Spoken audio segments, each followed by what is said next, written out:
Welcome back, everyone, to another episode of Two Poets Podcast. We're so glad you are here joining us, whether it be on YouTube, Spotify, Apple Podcasts, Stitcher, whatever other ones you listen to this show on. We are so glad to have you back.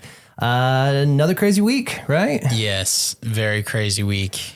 Well, like I said, welcome back. This is episode 6. Mm-hmm. Yeah, episode 6. Dude, Still I going. can't believe we are 6 deep. I know. Haven't That's missed a pretty week cool. yet. It's awesome. We've done pretty good so far. I think so. Yeah. And thank you all so much for the emails and the kind words that we've been getting. It has been great. We appreciate that. Thank you for everyone that keeps sending in their prompts. We are excited for all these poems we get to do and the challenges that come up with doing them. And it's just been great. It's been a lot of fun. I had someone at the restaurant the other day. It was like, oh, hey, I saw your podcast and I really like what you said about creativity and stuff. I was like, thanks. Creativity and stuff. Which episode? Appreciate it. Yeah. So I thought that was pretty cool. It spurred a lot of good conversation with other people too, like people in my family too. I know you said my dad emailed us, but it spurred some conversation like between Hogan and I and my parents, and so it's been fun. That's awesome. Really enjoyed it. That's kind of the point is we want to start that conversation. I even had some family members hit me up too and just be like, yeah, it's really cool. I'm not a creative person, but I've really been enjoying what y'all talking about. And so, love that. And just even my neighbor's been enjoying the show. Oh, cool. It's been great. Awesome. If your neighbor enjoys the show, you're doing a good job. You know it's good if they pay attention. That's right. Because neighbors ignore everything for good reason. That I is ignore true. my neighbors. Yeah. Hopefully none of them listen to the show. But Well, they know now. So, but you have good neighbors. Yeah, and we have good neighbors neighbors. too, but we just don't know them because Because you ignore them. That's why you don't know them. They could be the nicest people in the world. They could be like, man, if someone just came and talked to us, we would give them $1 million right now. And you could have that opportunity, but you're just not taking it. If those guys would just come over and have dinner with us, we would pay for their kids' college. Well, the joke's on you because we don't have any kids and probably won't. Well, maybe you want to go back to college and they'll pay for your college. Yeah. That's why I'm on the show, man. I don't need college. I'm getting education. That's right. We are giving education and getting educated. I think that's enough banter for one show. Let's cut it out. Yeah. So, okay. A really cool prompt this last week, which was horror. And that was really exciting because that was just like, the possibilities. I am so excited for this one. We went and read a bunch of Edgar Allan Poe. Oh, yes. Edgar. Other things to prepare ourselves. And I wrote something very happy. No, I'm kidding. Complete opposite direction, depending on what your horror, theme is. So, I wrote about the IRS. Oh, shoot. That is very scary. But no, I didn't write about the IRS I'm going to crawl either. under the table for this one. Do you want to go first? Want me to go first? Oh, I don't care. It's up to you. It's up to me. Up to you. I don't care. All right, I got mine out already. Just go for it. Yeah. All right, so our theme is horror. It was sent to us in by Devin, and I can never remember his last name, and I don't want to say it wrong again. But anyways, Devin, you know who you are. You know. Thank you so much for the prompt, and so theme is horror, and mine is called The Last Alive. Ooh. In all seriousness now, this is okay. The title is The Last Alive. I went more storyline in the poem, so all right, we'll see how this goes. Please let me know in the comments and send us an email if you absolutely hated it or if you had to go sleep with the light on tonight. Okay, here we go. The Last Alive. Walk another mile, who cares for how long? Go at your leisure, no right, no wrong. The bones litter the streets, the smell nearly gone. After all these years, I am still hanging on. The night is falling, I must get inside, for unknown horrors prowl and stride. Locked in place, I extinguish the light, for not a peep or a sign I must give them tonight. Click, clap, tap, tap, they search every dwelling, for a meal and a scream will fill up their belly. Once human no more, their appearance disheveled, I am the last running from these devils. I awaken to find another sunrise, another day closer to losing my mind. 2 years have passed, and my only friend that I have is the cranium I keep tied to my bag. They're getting smarter and adapting, so I must keep up my pace to find a new home, a safer place. Miles from where I started, hope still distant. The sun beating down, something feels different. A sharp clamping on my neck, I begin to feel numb. Click, clack, tap, tap, I succumb. Ooh, dude, yes, I love that. Good imagery, good storytelling. That one was a lot of fun to write. That sounds fun, man. I will say that. Yeah, I tried to go, like, I did go read some like Edgar Allan Poe and stuff whenever I got the theme. And I was like, I just love the rhyming scheme of just like, it's kind of fun to do that. And I don't do that too often where it's like blatant rhyming like every other, so. When you get in a really good rhythm, for some reason, it just flows really well when you're in a scheme like that. I totally get that. I think it's funny that we kind of did the same, we kind of wrote in the same vein, that Poe style, dark rhyme scheme. I feel like you kind of have to when it's like horror related, Yes. Oh, yes. Well, read yours and then we'll talk about them. So this is probably my favorite thing I've written so far on the show. I have 2 working titles, but the one that I like the best is The Ram's Horn Goblet. Ooh, I like that. Oh, yes. Mom, Dad, I apologize in advance. Do I You're probably going to have ready? to read your Bible after this. Just kidding. This is my poem, The Ram's Horn Goblet. As I sleep in evening warmth, I am removed from my own dream and lay there paralyzed, awakened by a scream. The goat horns greet me from their perch upon the widow's head. Come, my love, she beckons me beyond my warm brass bed. Barefoot beneath her cauldron dress, a knife clutched closely to her breast. She beckons and she calls my name. Come, my love, and be the same. Pale in anguish, black in eyes, she lifts her head up toward the skies. Come, my love, and ever be, recites my lonely soliloquy. In black of night, I move about, the darkness grasping at my feet. A doorway opens to the left, and I begin to feel the heat. My love, beyond the door forever shall we stay, for you and I through fire and hell shall make our own way. And as she sings, she lifts the knife to her own horned head, and sawing and hacking she begins the process of the dead. She cuts and saws until at last the first ram's horn breaks free. The blood runs to her eyes and mouth as she hands the knife to me. Take up this dagger, yet, and remove me from my crown. She motions to her head again as she removes her gown. I raise the knife to horn and cut and hack into her skull. But long before I complete my task, the blade has become dull. And reaching up to grasp the horn, she tears it from her scalp. And in the act, she tears her skin, and blood runs thick as pulp. Drink, she says with eyes ablaze of terror and delight. She lifts the horn to my lips, but I resist with all my might. Drink, she hisses in demand, and tilts her goblet high. I sputter and gurgle as thick blood flows in my mouth and out my eyes. Now, my love, I am but free, if only you will give a simple token of yourself, so that I may but live.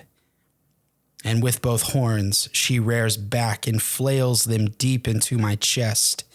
Then reaching in my heart and hand, she pulls it from my breast. At last, she cries, it's mine to hold. She stares at it, still beating.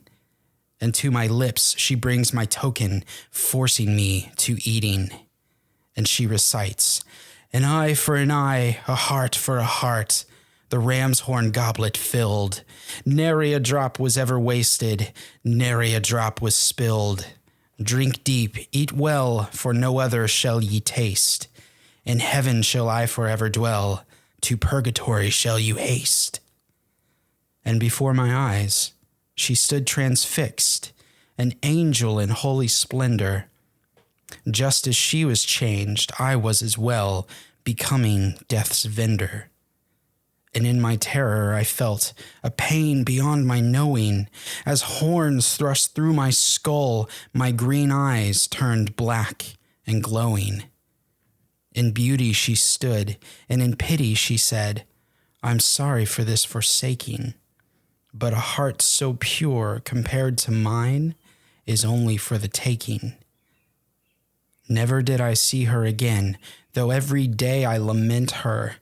I wander aimlessly through each night, and each morning burn for my tormentor.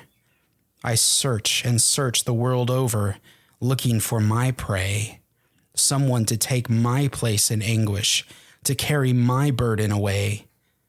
But I have yet to master this enchantment or these spells, and I'm always turned in sorrow at my would-be victims' screams and yells. I wonder to myself each night, shall I ever be free? Yet cannot bring myself to perform the rite, and only go on, reciting my lover's soliloquy. Jeez. I thought mine was cool. I got lost in this process. I can tell you really enjoy it. And soliloquy? You're using words like soliloquy? You think you're better than me? No, not at all, man. I love, like I said, I love that we both fell in the same vein, dude. Yeah. It turned out so good. No, dude, that was so good. You should write a whole book on horror poetry. Oh, thanks. I've never thought about horror, so that I was surprised it came out that way. Well, I mean, if there are any therapists who are listening, you're looking right to talk. The imagery was a little too crisp and clear. A little graphic, right? No, I loved it, man. That was really good. No, the imagery, I mean, graphic or not, whatever, the imagery was well portrayed, really well written, and you could literally see everything, you were saying. So good. So that was really good. Thanks, man. I appreciate that. Yeah. And, you could definitely tell we were both reading the same stuff while we were prepared for these ones. I love it. That's fun. So where does some of the inspiration come for the writing on that one? Or does it just kind of just start to flow and just went with it? So if you step, okay, so obviously I wanted it to sound timeless, and I wanted it to be kind of dreamlike and nightmarish, slight avant-garde, Yeah. But if you look at this concept as a whole, this poem in a nutshell is a breakup. Okay. So when you hear people talk about couples that break up, the concept is the man is free and goes on and enjoys his life. The woman lingers in agony and loss. Mm-hmm.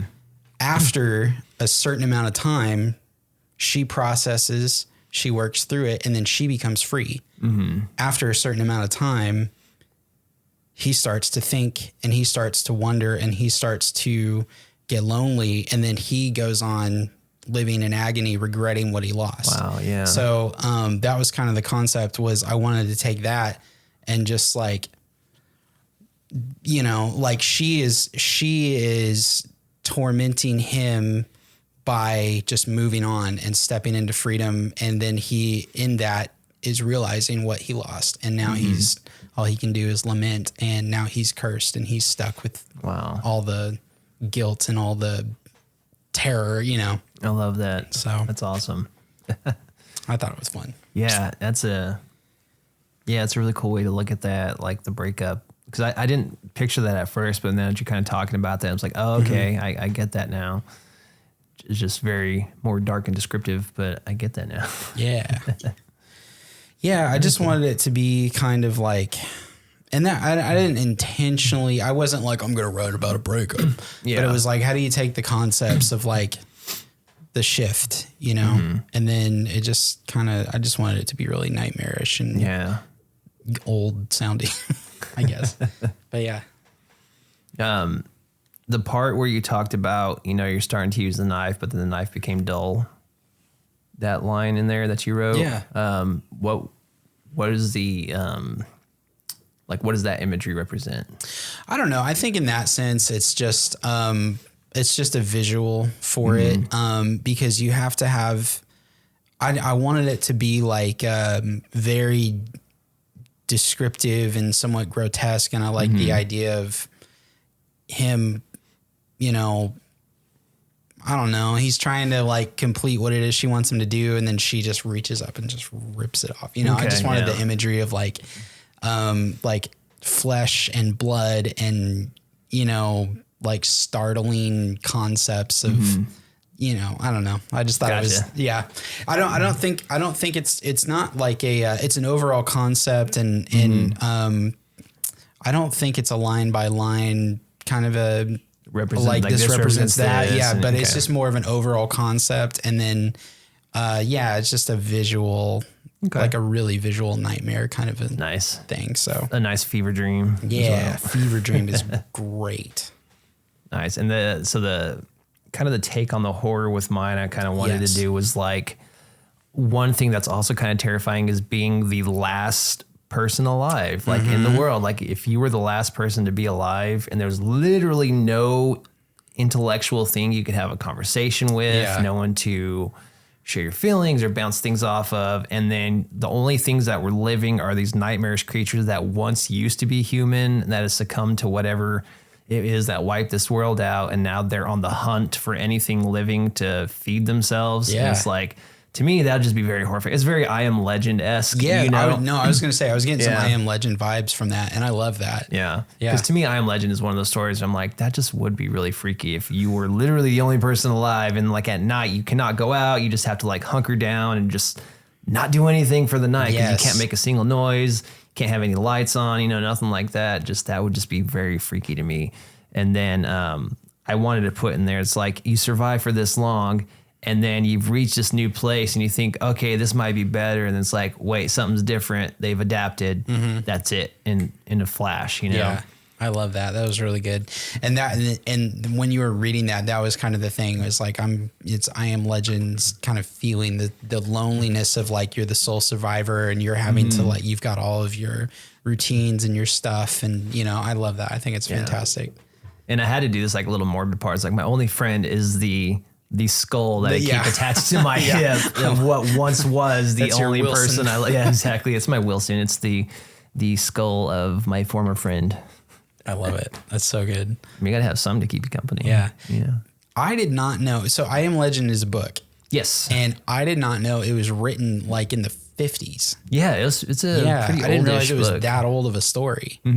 So, because most people, I guess, only know it through the movie. Yeah. And the movie. Well, to be honest, I didn't know it was a book until I had actually watched the movie for the first time too, because I'd never heard of that book. And I don't know what the mainstream success of that book was before the movie. I know Hogan was telling me about it because, you know, she reads everything. Yeah. I bought the book too afterwards. Yeah. And she was telling me about the author, and there was something else he wrote that we were talking about. And but I was like, dude, he wrote that in 1956 or something. It was crazy. That's like way imaginative for that time. For that time period, yeah. So I love it. Yeah, I need to go back and read that book again. I still think it's a great story. I just love that concept of a story. Do I wish the movie could have been a little better? Yes. I wanted it to be so much better. Yeah. But, you know, it is what it is, I guess. I mean, everyone always remakes movies, so maybe someone will remake it. Someone will come along and do it. I don't know. It's always frustrating when you have, like, situations where you have zombies, monsters, whatever, and instead of like casting real people, they just CG everything. Yeah.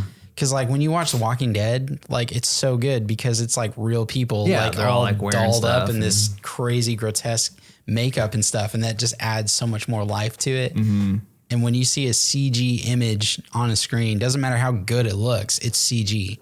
And I think that was, I think for me anyway, that was the big like downfall of the movie. It just kind of takes you out of the story. Yeah, a little bit, that's true. Yeah. I want to see that movie done again. Which I mean, like I said, I still love the movie, but I would love to see it done again where it's just a little bit more on the scary side. Yeah. You know, more of the I mean, I know the story's mainly about him and what he's going through and like his loss and his kind of losing his mind, you know? Yeah. Like, I understand that, but I'd love to see more of the scary side of things, of, you know, more of the going out at night and being stuck out at night. Like, let's see more of that. Well, and in the book too, like at some point they like talk to him. They're like outside taunting him, trying to get him to come out. And he's so just distraught because he's all alone. And at times they sound almost appealing, and he contemplates like just walking out and letting them have him. Yeah. And I just thought that was so interesting. I love it. I would love to see someone redo that. Yeah, I think I'm with you, man. Yeah, I mean, because obviously the books are always so much better and so much, because they're so much more vivid better. And, you know. Yeah. Man, now you got me. So speaking of books that were made into movies that were completely horrible, did you ever watch first off, do you know the books, the I Am Number 4 series? Books? Yes. And I saw the movie when it came out. Mm-hmm.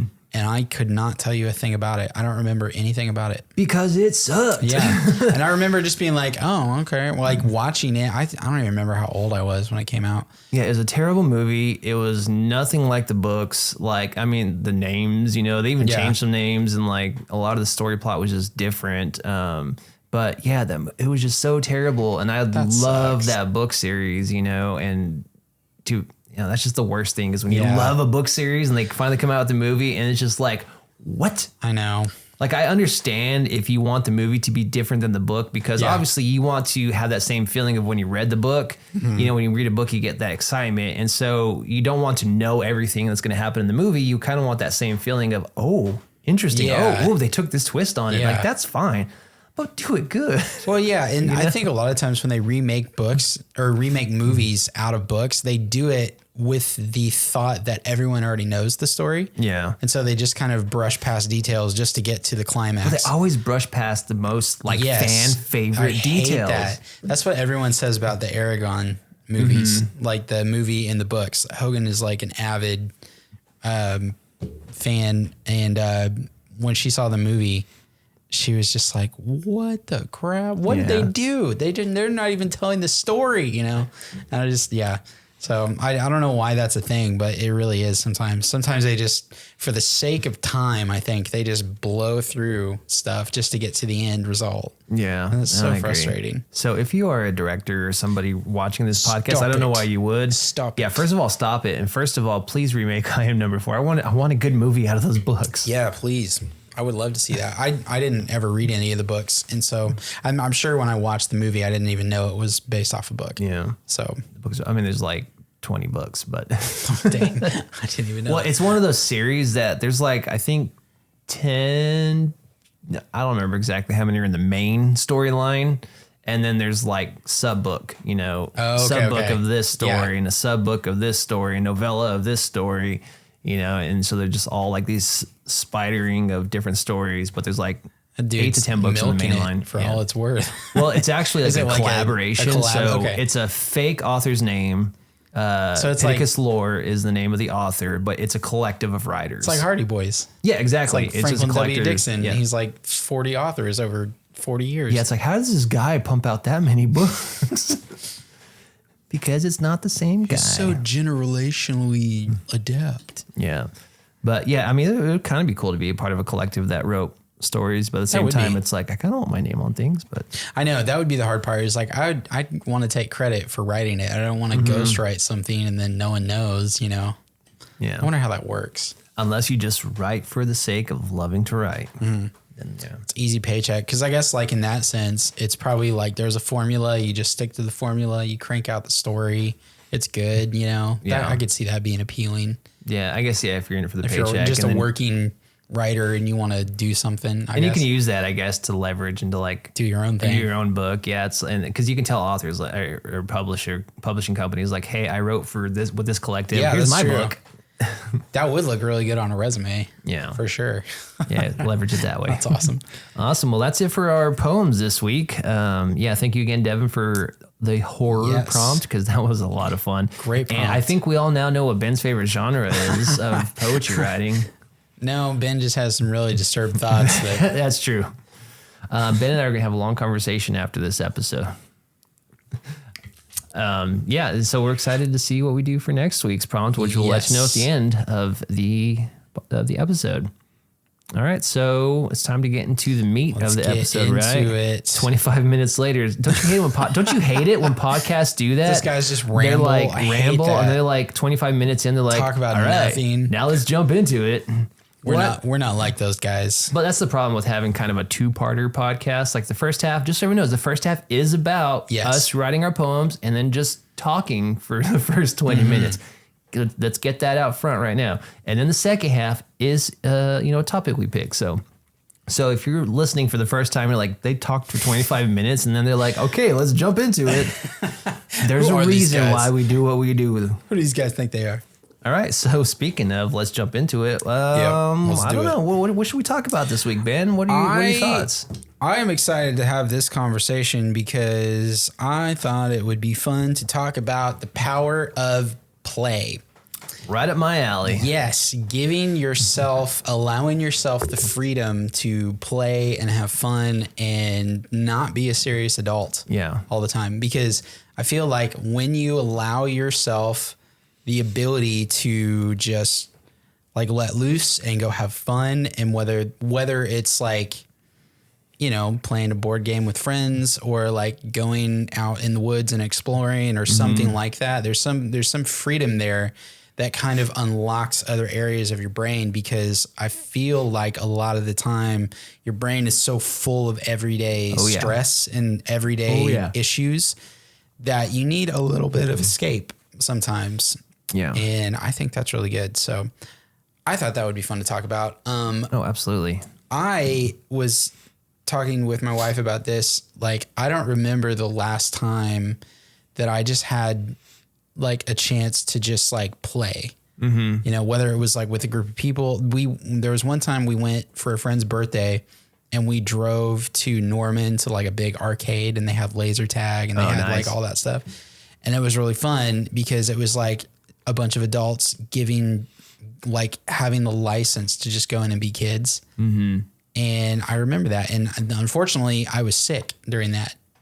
Oh no! So you just got to watch everybody, or did you have to stay home? I went, and I had like just gotten sick, and it was a weird thing, and so it was weird because we were like playing laser tag, and I'm like, and this is before COVID, so this is like before everyone was paranoid about stuff, and no one would even think of a mask because it's like before all that craziness. Oh yeah. So you're just with a whole bunch of people. So we're just with a bunch of people, and I'm over there like, and so we're playing laser tag, and I'd run over and shoot somebody and then like wheeze my guts out because I can't breathe, And it was just, but yeah, I think that was probably like the last time I actually had like the freedom to unadulterated, play. And you got invited to something, so you could just like go and not think about anything. And so didn't care how you looked. Kind of fun. Totally. And so we've been talking like, man, I want an excuse to like go play again. I just let my mind just kind of like let go of all that stuff, all the daily life stuff. Yeah, I think it's important.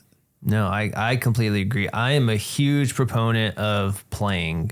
And because the thing about playing is like when you're playing, you're loosening up your mind. You're letting your mind rest. Well, depending on what you're playing, but you're letting your mind rest because you're stopping all that stress. Because I have a habit of overstressing myself for no reason. Yes. Me too. I put a lot of stress on myself, and a lot of it is unnecessary, and I just carry a lot of that around. And so I feel like if I didn't play as much as I do, or, have things that I do to kind of just let my mind relax, I would be a lot worse off. Yeah. I'm still learning, and I'll admit I'm still learning to, try to not carry so much stress, but I don't know. I just one of those things. It's something inside of me. It's just like, I just take all this stress on, and I'm like, here, let me take your stress. Let me take your stress and put it on me as well. Mm-hmm. Like, cause if you're into the whole, Enneagrams and all that, like I'm a 9, which is very much like the peacemaker, the like, here, let me do all this. So, you don't feel obligated. I'll go do all this, so I'm putting all that on myself. And so, as I kind of shared before on the show, is like, every night I have my routine. I'm going to go play some video games for a little while. Yeah. I'm going to go watch some videos. I'm going to play a lot of chess, doing those things because it helps my mind relax. And, Totally. It keeps your mind active in a good way. Yeah, totally. I haven't done this in a long time. When I was younger, I would put on my headphones and then I would go play video games, whether it was like mindless stuff like racing or like, just like a sports game or something, just something where you don't have to do a whole lot of strategy. It's like reaction. Like there's something really relaxing about not having to think about anything. It's just visual and you're just reacting to what's happening. I missed like a lot of the downtime of just like late at night, put your headphones in, listen to music or listen to an audiobook or something, and then just play some video games and zone out. Now if I am able to, I will, I'll turn on the TV or I'll watch a movie, but that's like the extent of it. And so I think that's what spawned the conversation with my wife, was because we were like, man, when was the last time we just like went outside? Yeah, like, no kidding. Yeah. I was like, what if we just went to the store and just bought a football or something and went outside and just tossed the football around, or like went out and explored our neighborhood, went for a walk, or something like that. And so, even just a walk around the block, man, that's enough to keep your mind just fill it with that good stuff in your brain, For sure. And I am becoming increasingly aware at the amount of time that I spend on this thing. Oh, on your phone? I don't know what that's like. Brutal. Like it's weird because it's gotten crazy, like the amount of time we spend on them, because we have to do everything on them. No kidding. Yeah. But I'm becoming increasingly aware of the amount of time. And there are some things I cannot do, or I will kill like 5 hours. Like TikTok. Yeah. It's a bad rabbit hole if you're not careful. Yeah. It's a vacuum. Like it will suck me in. And like before I know it, 3 hours, and I've gone down some true crime rabbit hole or something. And I think you got to get to a point where you just put the phone down and you just like, dude, I haven't been outside all day, or whatever it is. Finding the balance again and doing things with intention. I mean, it's one thing getting on your phone with intention to find something to make you laugh because you're feeling bad, or, getting some ideas, or just the mindless scrolling, like you said, and then just doing things with intention. Because there's a lot of studies out there that show that even just an hour of playing a day, like we said, it's, so like for children, which I hate the fact that in our US society, we've put the focus on standardized testing and, we're getting rid of arts programs and music classes and all this, and we're banning books and all this extracurricular stuff that it's like, well, that's not important. We want our children to be good citizens. It's like children need to develop their brains in a way that only playing can do, only being creative can do. Because I was reading one study I was talking about, like children when they're playing, they are literally creating pathways in their brains to develop their brain. Yeah. Like that's how your brain develops. You find, okay, this makes me super excited, and this playing makes me use critical thinking, and that starts to develop your brain. And as we get older, we don't create in our brain anymore. We're just now connecting the dots with what's already been like created. Like, I don't know all the scientific terms. I'm sorry when I'm explaining this, but like, as we get older, like we can't create those things in our brain anymore, but we start connecting the dots when we start to play again and do things like that. But it just shows like, as we're developing as children, studies have shown that the more the child has a chance to play and have fun and do things like that, and more in the creative with music and band and theater, like they grow up to be way more better at problem solving, and they have much better careers, and they're just able to actually use critical thinking a lot more than someone who's just test. No kidding, man. I miss recess. Oh yeah. Recess is where you pretty much find out what you can do with the rest of your life. Yeah, no kidding. Is on the recess playground. When you were a little kid, did you ever get like so into the make believe that you were playing that you, coming back to reality, it was like awkward? Because like maybe you were like playing something where you guys were different characters and you were fighting or something, but you're playing, but then the emotions get real. Oh yeah, and you start beating the crap out of each other. And then you other. come back to reality and you're like, wait, you're actually my friend. Oh, this is awkward. Like, so I was homeschooled, so I didn't actually get to go to school and like I did go to private school to like first grade. So like kindergarten, first grade, like I got to do the playground stuff. Yeah. But I mean, I did hang around like a lot of homeschool groups and stuff like that. But yeah, same thing. We would still all get together and play and get so into our make believe that yes, there would be times where we would have these awkward moments of, oh yeah, we're just playing. Or our parents would come in and be like, you guys are just playing. What are you, it's not serious. Yeah. I feel that because I did the homeschool thing too. So I think it was about 5th grade and then we went homeschool and it's interesting because when you get so wrapped up in your play, like it becomes real. Yeah. And then there's that awkward like disconnect where you're like, oh yeah, we're actually like, okay, back to reality, you know? Yeah, but the thing is, like, if you can get to that place where you are just like so just engulfed in your make believe and your play, like that's a good thing, though. Yeah, you know, I mean, you gotta balance. You gotta balance the not having these ideas of grandeur and just like, you know, like some not like these mental episodes that cause you to be delusional, but just like when you're playing, having fun, and you're getting to that, you're being creative. You know, yes, that is a good thing. And so studies have also shown, and this is my favorite thing, like, so I was reading this article on creative generation, and they're talking about gaming, and so and more importantly, like video gaming. Because, you know, a lot of times parents are like, oh, video games make my kids mindless. Right. Well, in fact, studies show, and I am a huge proponent of, they increase skills in children. Your motor skills. It enhances your motor skills, your critical thinking, your reaction time. Reaction time is huge. And so in a nutshell, gaming is a form of leisure in which the mind stays active. But while most games are safe and highly productive spaces for abstract and creative thinking, these potential benefits depend heavily on the type of game you're playing. So, and the funny thing is the lowest on the list is racing games. Yeah. They don't actually have that much of a benefit. No, not at all. They're just mind numbing. Yes, they're exactly. If you just want to be mind numb, go for racing games.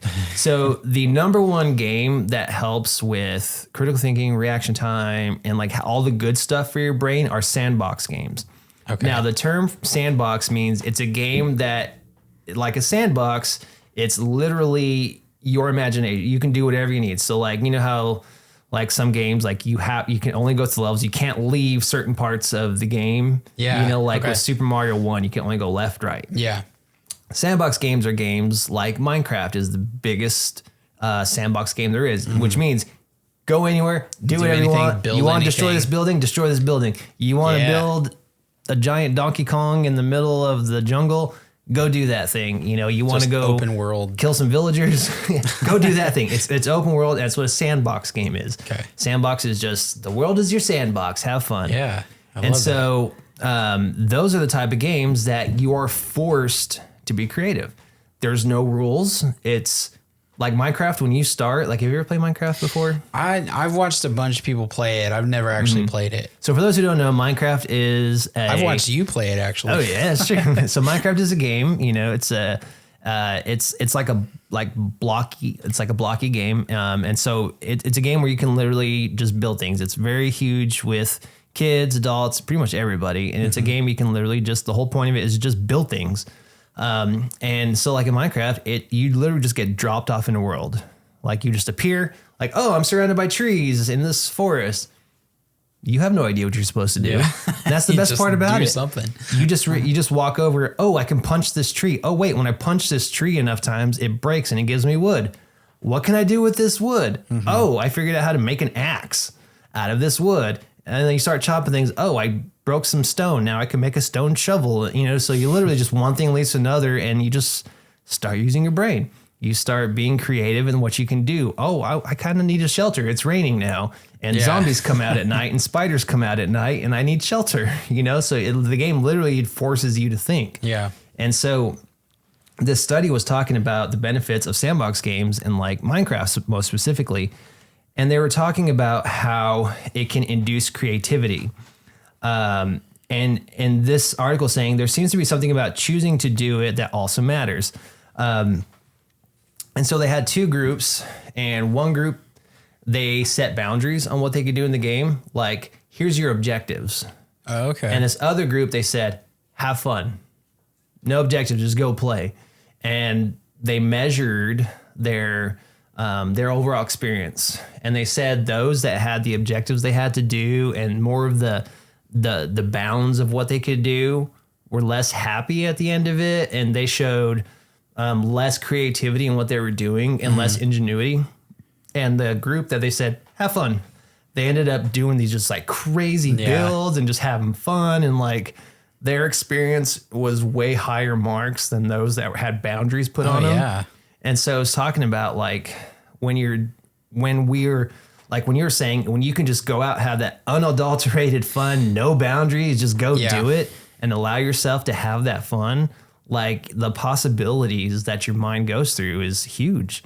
It's true, man. I think that's something that is lost on a lot of adults. Yeah. I don't think it's lost on millennials as much because I would agree. We're so searching for constant nostalgia. Like we're constantly looking for anything that makes us feel like a little kid. Yeah. But one thing that I love is when you see an older person who is just totally free in their personality. Like, you go somewhere, you go to a business that's throwing a party or something, like, go to a brewery or something, or go to, a business that's like celebrating an anniversary of when they opened and they're serving, they're playing music and all that kind of stuff. And you see like some old couple out there like dancing just because, and they're drinking beer or whatever. They're having a great time. Like, it's really cool to see people that don't take themselves so seriously and they can actually engage and have fun, and they allow themselves the ability to like play basically. And I look at that and I'm like, man, that's the person I want to be, you know? And then I look back and I'm like, I haven't played in so long. You know? Or when you have the opportunity to do that, how many times you go, oh, not right now. Maybe next time. Yeah. How many times I don't think I want to look silly, or whatever. That's the big thing is we don't want to look silly while doing it. That's a fear, man. People like so afraid of being judged. Yeah. And I don't know if that's a sign of a judgy person. Maybe I'm judgy, and so that's why I don't want to be judged. Yeah. But yeah, it's true, man. There's something there. Like, I've had that happen before where it's like, oh, I have the chance to go do something. And then I'm like, do I really want to do that? Maybe I don't want to put the effort out. Maybe I don't want to look silly or something. Yeah. And then you have to ask yourself, like, why don't I want to do that? Yeah, exactly. Why don't I do that? What about that really makes me care what that person thinks? Do I want to have fun or not? Yeah. Do I want to experience life, or do I want to care what people think about me? Man. Yeah. And trust me, everybody, I know that is very hard to do. It is very hard to get out of your comfort zone, to go dance and be and that's one reason I admire my wife, Lauren. Yeah. Like, she does not care. She will go out on the dance floor and be silly. She will wear clothes that bring attention, but she just loves the brightness, and she loves just being comfortable and, and she's not afraid to just be silly and act quirky on videos and stuff. And it's like, I feel like I'm that way, but then when sometimes happen, I'm like, I don't want to do that right now. Or, I don't care what people think about me, but at the same time, I'm still like, I don't want to get out on the dance floor. Yeah. No, I feel that. You got to get past a certain, like, there's a bridge, or not a bridge, but like a barrier there, and you just got to break through it. But the best times, the times that are the absolute most fun, is when you can get that person to break through that barrier. Oh yeah. Because when that person becomes free, they let loose, the whole party just elevates that much more. And then, I love that. So why do you think then, so, I mean, we know one of it's looking silly, but why is it so hard for adults in our day and time? And when I say adults, meaning adolescents and up, not children, not elementary children anymore, but like, I don't know, 16 and up. Why is it so hard for us to play, to have fun like we used to when we were children? A lot of it's probably, I'm sure, just, we have to freaking pay bills. We have commitments and things, but I feel like at the same time, that shouldn't be an excuse, right? It shouldn't be. I just feel like there's so much pressure on everybody in society, because if you are, if you're young and you're on social media, you see all these other people that are influencers, and you see all these other people that are doing amazing things, and you have all these people that looks like they have money, and they're doing all these crazy antics, and they're trying to be, celebrity famous and all this stuff. There's a lot of pressure because all your friends are seeing the same thing, and if you put anything out on social media, you want to fit in with the vibe that's going. You want to be up with what's trendy, and you want to be doing content that actually is whatever. And so there's pressure there. If you are an older person who's like trying to get started in life, there's the pressure of society as far as like the cost of goods. Trying to buy a house is ridiculous. Yeah, especially right now. And when you're older, you have responsibilities and stuff, and you have to go to work, and you have to do all these things, and you have a family, or you have bills or debt or whatever, and there's just pressure, constant pressure. And if you're not careful, you get to a point where you're like, why would I play? Like, why would I waste my time? Because I have like too much stuff to do, or, like we talked about, you don't want to look stupid, but I'm just like, how much better off could you be if you had 30 minutes where you didn't have to think about anything? Yeah, and especially now that we have science proving that, and whether or not science proves it or not, it just makes you feel less stressed. It gets some of that off. It's a better alternative than a lot of stuff out there that relieve stress, Well, and it's funny too, like you think about, like it just makes sense why people pick up hobbies. It makes sense why people play golf. Yeah. Like golf is one of those, like it takes, there's strategy to it and there's all that stuff, but it's also like this freaking relaxing thing. You're out in nature and you're with people, and you literally, when you're on the golf course, you don't have to think about anything else. Yeah, that's true. And the first time I played golf was with you guys, like you and Blake. That was the first time I really played golf. Really? Yeah. So that was really cool, because I was like, I've seen people playing golf, and every time I see people play golf, it always looks like a certain type of person. And I was like, why would I ever play golf? It's like an old person's game or whatever. But then we went out and played, and I was like, I totally get why people do this. Like you're outdoors. It's really freaking nice out here. It's earlier in the day. A cart rolls up asking if you want beverages. I mean, why wouldn't I do this? And then the more you do it, the more you can focus on aspects of the game, and you don't think about anything else. And I felt like when we got out there, I was like, oh, okay, well, I kind of want to learn about this, because this is actually, I want to do good at this. And so I would like swing and do stuff. And then I would ask like, hey, when I do this, what's a better way for me to hold my club? What's a better way to choose, a club? What's the difference between these different clubs? And I like really enjoyed it, because we got into it, and I like an hour or two goes by and I'm like, man, I haven't even looked at my phone.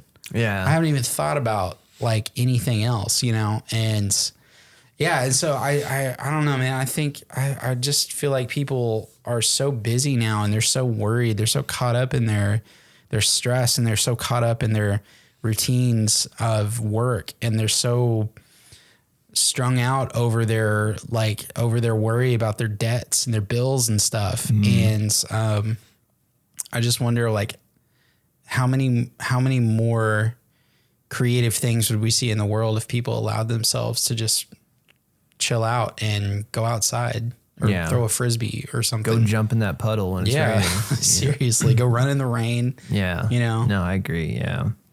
Yeah. One thing I'll say, if you're ever stressed and feeling bad, just get some friends together and play a board game. It really, really helps. Have you seen the Smash rooms? Like in Tulsa, you can go in there and you can like smash a TV or like take a sledgehammer to like cinder blocks or something. Yes. That seems really appealing. I've never really wanted to break things, but it could be fun. You can let some inner emotions out if you're having a hard day. Absolutely.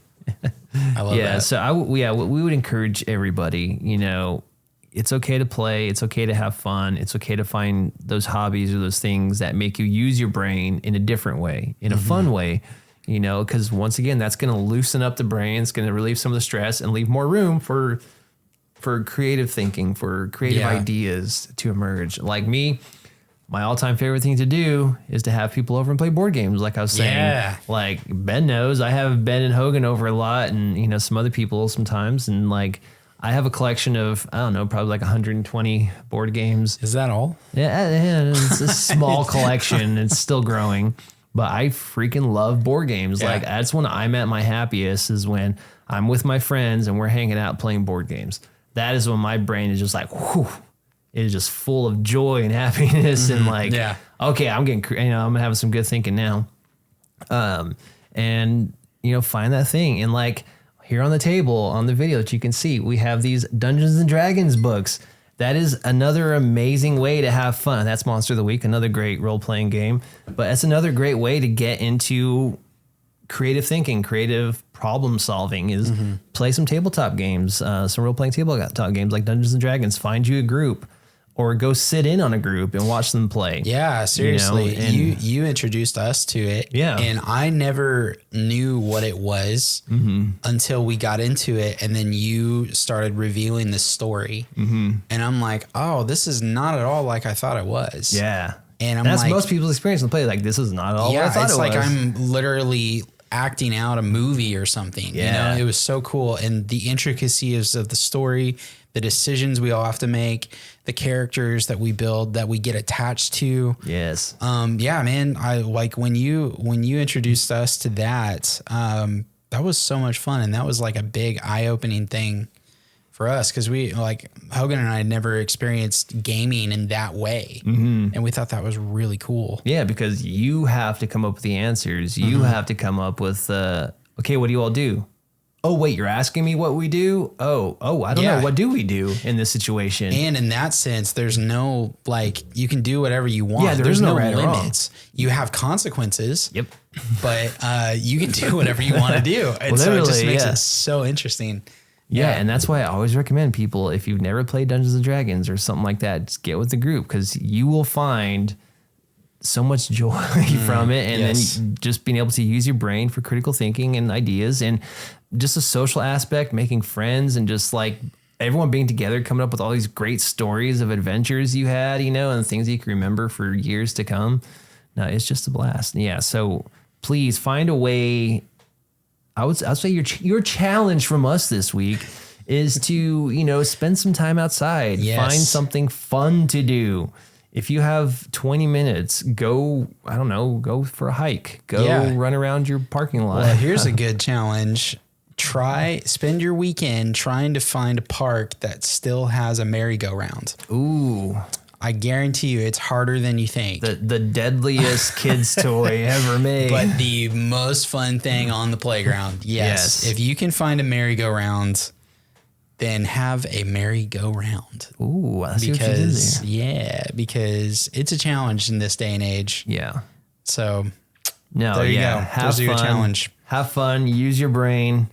Yeah. Well, I think we're going to have to wrap it up. It's about that time. It is about that time. Yeah. But no, I love this conversation, because I think it's very important to just play, have fun, let your brain relax, and allow it to be able to be filled up with more creative ideas. Yeah. I love all of our conversations. Oh, yeah. And I hope you all like all our conversations too. All right. Well, it is time to draw a new prompt for next week's poem. Random number generator. Let me pull up. Let me pull up. I can't talk. Prompts and topics. Okay. Give us the number. Number 3. Woo! And so I randomize these all the time. So number 3 is Nathan Guidry. What's up, Nathan? All right, Nathan. His prompt is feeding ducks peas at a park, but geese keep getting in the way and bullying the ducks. This is the prompt that no cap that I've been dreading. I've been dreading this prompt. Good. That means it's a good challenge. Yes, it is a good challenge. I'm excited, but it's the one prompt that I'm like, Please don't give me this prompt. So I will say that I did actually talk with Nathan like a few weeks ago when we were talking about the show, and he was like, yeah, I sent a prompt in, and I sent something funny in, and then I listened to some of your episodes, and I was like, oh, they're writing like really serious stuff. Maybe I should have sent something funny in. I'm like, no, we want the funny stuff too, because we want to challenge ourselves. We need some funny. We need some comedy. Yeah. So Nathan, thank you. Well, this could also take a dark turn depending on how you take this poem. It could. Yeah. So Nathan, thank you for sending that in. Could be some like Watership Down for the ducks. Yeah, we want it to be very off the wall and fun like that. So I will say, everyone listening, this episode will come out, or not will come out. When you are listening to this episode, that means it's out. Yes. We will not have a episode next week, which is so this is coming out today, which would be the 24th. The 20. I can't do math. The 22nd is when you are listening to this. So we will not have an episode on the 29th, Memorial Day. There will be no episode because one of us, me, has to go out of town for a week and we'll not have time to record and edit a show before we get back. So there will be no episode on the 29th, but there will be one the following week. And I always thank you guys so much. Please, like we said, give us a review. Let us know what you think. We want to hear your words straight from your mouth. We want to know how bad we are at writing. I mean, how good we are at writing. And send us more prompts. Yes, not nudes, but prompts. Too. Well, those two.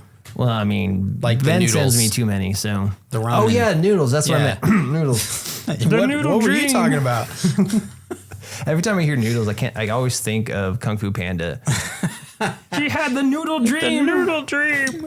Anyways, we're going to go joking around. You all have a great week. Thanks for joining us. As always, I'm Corey. I'm Ben. See you next week. Peace.